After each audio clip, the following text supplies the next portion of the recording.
this story is, and I read here, it's about a quirky wizard who lives on a mountain and learns to embrace his powers. So an autobiography then? Oh my goodness. I mean, a few people have said that sans the magic. Yeah, I think it's just a story where, I guess, so many kids, I think, and even adults can relate to feeling othered and, you know, a bit different to a lot of people. And this story is about friendship, overcoming sort of fear of being different, and then celebrating your own uniqueness as well. So that's what we tried to do with George. I tried to make him a bit different, pink hair, but he's still got the earring, doesn't he?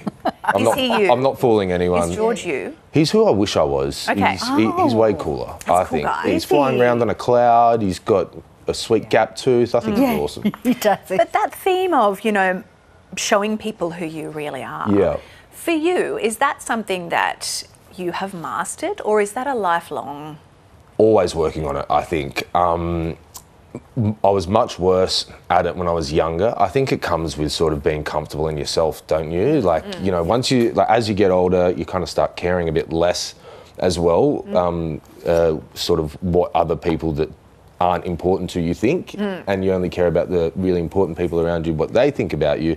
So you can just sort of embrace yourself. And I think I'm getting better, but I'm always trying to go back to that North Star. Up and down and up. Yeah, because I think sometimes, you know, we all feel a bit funny when we're drifting away from, you know, things that don't align with who we are or what we might be doing. And when we're all like working in that kind of, I guess, alignment of being ourselves, I think things tend to go well. You know, a lot of people would have gone, well, Tony will probably write a sports book or, you know, a book that's close to his heritage. Yeah. Why a kid's book? Well, I think, so I love that question because I think everyone was expecting a footy story about an Indigenous kid who overcomes struggle and makes it despite the odds. But I think this is an Indigenous story. I've written it. It's a story by a Gamilaroi man, but also there's enough footy books out there.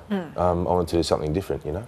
Kids are a tough audience, though. Oh my goodness. And you've been touring around school reading to them. They are so funny and so scary. I was at a school this week, and one of the questions I'm asking in the presentation, I go, if I wrote the book, what does that make me? Expecting them to say author. One of the kids just went, sad. Oh. And I was like, that's so funny, man. That is really, really funny. It's just sort of seasonal depression. It's not too bad. But all the teachers start laughing. The kids are like, what? But yeah, they've been great, but very nerve-wracking. Now, it's illustrated by Emma Sean Bucas. Yeah, she's brilliant. So beautiful. What was the collaboration like with her? So I can't draw to save myself, which is perfect. Which is perfect because I could just sit on the outside and give feedback and not be judged.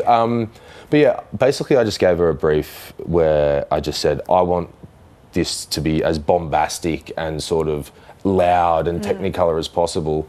And she sort of came back with a couple of, I guess, mood boards, if you'd call them that. And yeah, we just kept on pushing it and pushing it. And there's a lot of little Easter eggs in there too for second, third, fourth reads. Yeah, I love the colours in it. Who is Harriet in the story? So, Harriet is a very special person in my life. She is the daughter of my two best friends, and I didn't tell them that I had put her in the book, so I had to sit on that for like 18 months. And I finally got the book, and I took it round to their house, and got to read it, and Harriet pretty much popped.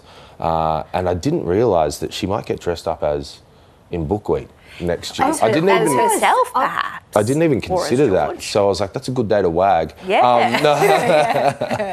I'm presuming that George and Harriet will be the next popular Halloween costume. I mean, I hope so. Yeah, surely they'll get a few little lollies and stuff around the way. But yeah, I mean, it's been so weird and kind of overwhelming almost seeing kids already dressed up in wizard hats and robes and all that kind of thing.